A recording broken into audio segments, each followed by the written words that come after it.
Preview.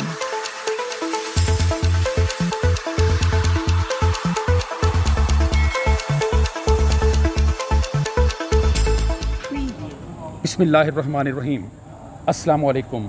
औकात TV में अब्दुल जब्बार अंसारी आपकी खिदमत में हाजिर है। इस वक्त हम नेशनल प्रेस क्लब इस्लामाबाद में मौजूद हैं और यहाँ ख्वाजा सरा उन लोगों ने यहाँ प्रोग्राम किया ट्रांसजेंडर के हवाले से। तो मेरे साथ मौजूद हैं डॉक्टर महरब आवान। हम इनसे ट्रांसजेंडर एक्ट के जो है ना हवाले से बात करते हैं। अस्सलाम वालेकुम डॉक्टर। वालेकुम अस्सलाम जनाब। डॉक्टर साहब, ये जो ट्रांसजेंडर एक्ट का एक तूफ़ान उठा हुआ है, इस बारे में आप क्या कहती हैं? देखें, सीधी सीधी हमें नज़र आ रही है कि एक सियासी कशमकश है। लोगों ने इलेक्शन में वोट हासिल करने होते हैं और पाकिस्तान के अंदर मौज़ूआत पे मसाइल पे बात करने के बजाय बैरूनी साजिशों पे बात ज़्यादा की जाती है ताकि अवाम इश्तियाल का शिकार हो, ताकि अवाम में इंतशार फैले, खौफ और हिरस फैले और वो खौफ के अंदर आके किसी को वोट दें, ये डर के कि हाय हमारे ऊपर हमला होने वाला है, अगर हमने फ़लाँ बंदे को वोट ना दिया तो हम ख़तरे के अंदर पड़ जाएंगे। तो हमारा ये एक मासूमाना सा कानून है जो कि ख्वाजा सराओं को ख्वाजा सरा का शनाख्ती कार्ड लेने का हक देता है और साथ ही में अवामुन्नास को इस बात की तलकीन करता है कि आप सेहत में, तालीम में, नौकरी में यानी कि रोज़गार में और मकान की ख़रीदो फ़रोख्त या किराए देने पे ख्वाजा सराओं के साथ डिस्क्रिमिनेशन ना करें, किसी तरीके से उनके साथ बुरा रवैया ना रखें। और साथ में अगर एक मर्द या औरत ख़ुद को ख्वाजा सरा समझता है और वो ख्वाजा सरा कम्युनिटी का हिस्सा है तो उसको ख्वाजा सरा का शनाख्ती कार्ड नादरा देती है, ना कि औरत का या मर्द का। तो ये सवाल उठाना कि मर्द औरत का कार्ड हासिल करके मर्द से शादी कर लेगा या औरत मर्द का कार्ड हासिल करके औरत से शादी कर लेगी, ये बात बहुत फरसूदा और झूठी है। ऐसी कोई शिक मौजूद ही नहीं है। कानून के जो 2020 के रूल्स हैं वो स्टेट करते हैं कि मर्द और औरत ख्वाजा सरा को ख्वाजा सरा का ही कार्ड मिलेगा, ना कि औरत का या मर्द का। डॉक्टर साहबा, हमारी असम्बली में डॉक्टर शीरी मज़ारी ने कहा कि ये एक हर आदमी को हक हासिल है कि वो अगर मर्द है वो कहे कि मैंने औरत लिखवाना है और औरत कहती है कि मैंने नादरा के ऑफिस जाकर मर्द लिखवाना है, तो नादरा पाबंद होगा। क्या ये दुरुस्त है? ये बात बिल्कुल दुरुस्त नहीं है। और शीरी साहिबा जो है वो डिफेंड कर रही थी मेडिकल बोर्ड ना डालने को, क्योंकि मेडिकल बोर्ड की जो तजवीज़ दी जाती है वो पाकिस्तान की कॉन्स्टिट्यूशन के ख़िलाफ़ है। It is against the right of dignity of man and the right of privacy of man. क्योंकि एक ऐसी बेहूदगी, एक ऐसी बेशर्मी जिसमें आपको एक टेस्ट के ज़रिए गुजारा जाएगा सिर्फ आपका शनाख्ती कार्ड हासिल करने के लिए, और वो भी ख्वाजा सरा का शनाख्ती कार्ड। उस कार्ड के साथ कोई जॉब्स का कोटा मौजूद नहीं है, उस कार्ड के साथ किसी किस्म की मराहत या हुकूमत की तरफ से मिलने वाला स्टाइपेंड या मवाजना मौजूद नहीं है। तो उसके ऊपर मेडिकल बोर्ड बिठाना इसलिए भी गलत है क्योंकि ऐसी मेडिकल टेस्टिंग और ऐसे मेडिकल एक्सपर्ट्स तो पाकिस्तान के अंदर मौजूद ही बहुत कम है। तो ख्वाजा सरा कम्युनिटी जो पहले ही इतनी इस्तेहसाल का शिकार है, वो क्या अब सिर्फ शनाख्ती कार्ड हासिल करने के लिए अस्पतालों के धक्के खाएगी और मेडिकल बोर्ड्स के धक्के खाएगी? तो हम तो इसलिए इस मेडिकल बोर्ड के ख़िलाफ़ थे। और शीरी मज़ारी साहबा ने एक बहुत अच्छा दिफा किया था इस चीज़ का, साथ में ये वाली बात बावर करा के कि उससे तो करप्शन भी सामने आ सकती है। तो अगर एक ख्वाजा सरा फ़र्द हुकूमती सरकारी दफ्तर में तमाम पाकिस्तानी अवाम इससे वाकिफ़ है, कोई छोटा सा काम भी कराने के लिए चली जाए तो 4 सिग्नेचर कराते कराते 500 का नोट, 2000 के तो नोट आपके निकल ही जाते हैं। और हमारी 95% कम्युनिटी पावर्टी लाइन से नीचे रहती है। पढ़ी लिखी आपको गिनी हुई 10 ख्वाजा सराएं नजर आती हैं। तो इतना शोर और वावेला क्यों?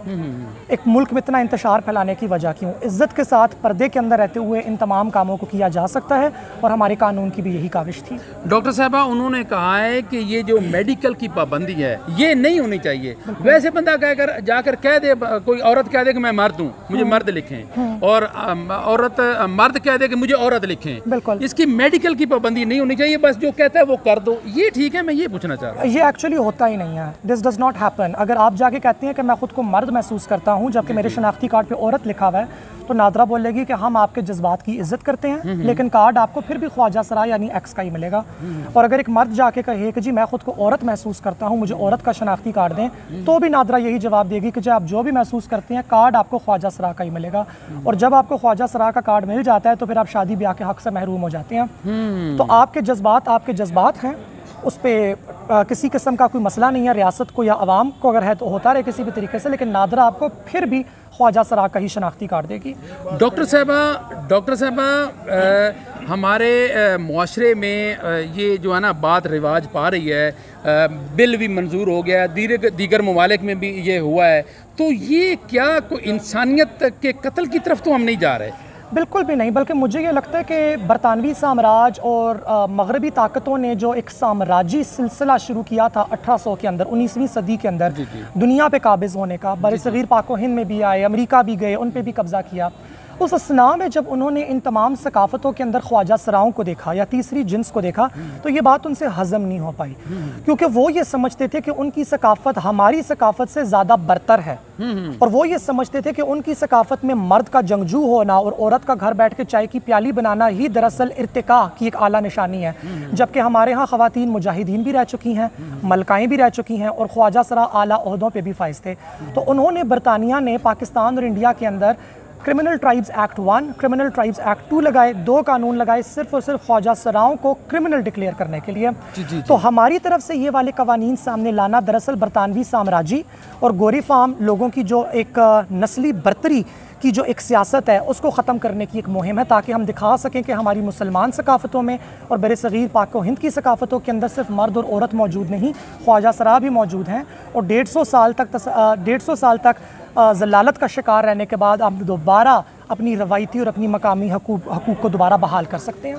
डॉक्टर साहबा, मुशाहिदे में ये बात आई है कि अक्सर मर्द वो कहते हैं कि हमारे अंदर रूह औरत की है, बिल्कुल, तो वो फिर आप लोगों के ख्वाजा सराओं के अंदर घुस जाते हैं। और ये बल्कि एक ख्वाजा सरा से मेरी बात हुई, वो कहता है जी 12 साल हुए मुझे इस फील्ड में, कोई ख्वाजा सरा मैंने तो नहीं देखा, सारे मर्द जो हैं वो अपना गेटअप वो ख्वाजा सराओं वाला बनाया हुआ है। आप इस बारे में क्या कहते हैं? ये कम्युनिटी की इंटरनल पॉलिटिक्स है। जब एक कम्युनिटी 150 साल तक अफलास का और गुर्बत का शिकार रहती है, तो फिर उसको एक दूसरे का गला काटना पड़ता है अपनी उजरत को ऊंचा करने के लिए।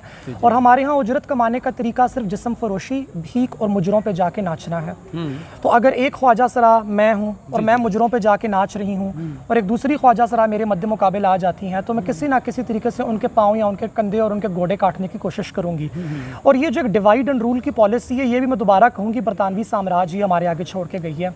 हम कम्युनिटी काफ़ी कोशिश कर रही है कि हम अपनी इंटरनल फाइट्स को कम कर सकें, ताकि एक दूसरे के किरदार को मलामत करना, एक दूसरे के बारे में बुरी बातें करने को कम किया जा सके, और इत्तेहाद के साथ हम लोग इज़्ज़त के साथ माशरे का एक आम हिस्सा बन सकें। तो ये इस तरह के मुगालते और इस तरह के गलत बयानी कम्युनिटी से आपको अक्सर सुनने को मिलेंगे। अनफॉर्चुनेटली मैं उनको इल्ज़ाम नहीं दे रही, उनकी भी मजबूरी है, लेकिन ये हकीकत से काफ़ी मावरा होते हैं। मैडम, जब ख्वाजा सरा आपको दर्ज कर दिया जाएगा नादरा के रिकॉर्ड में, शादी के हक से तो महरूम हो गए, और बाकी जो मतलब चीज़ें हैं जैसे इदारे हैं, उनमें मेरा फ़र्ज़ करें फ़ौज है, तो उस फौज में भी आप जा सकेंगे? फौज में हम नहीं जा सकते। फौज की जो एंट्री है वो सिर्फ मेल और फीमेल सिटीजन्स ऑफ पाकिस्तान के लिए ओपन है, वो एक्स वाले सिटीजन्स ऑफ पाकिस्तान के लिए ओपन नहीं है। अच्छा मैडम, मोस्टली देखने में, मुशाहिदे में यही बात आई है कि जो ख्वाजा सरा हैं वो मतलब मुख्तलिफ प्रोग्रामों में, तकरीबात में जाकर फंक्शन जो होते हैं उनमें डांस करते हैं, और उसका रोज़गार का ज़रिया बनाया हुआ है। और ज़्यादातर देखने में है कि इशारों पे हम देखते हैं कि वे मांग रहे होते हैं। बिल्कुल।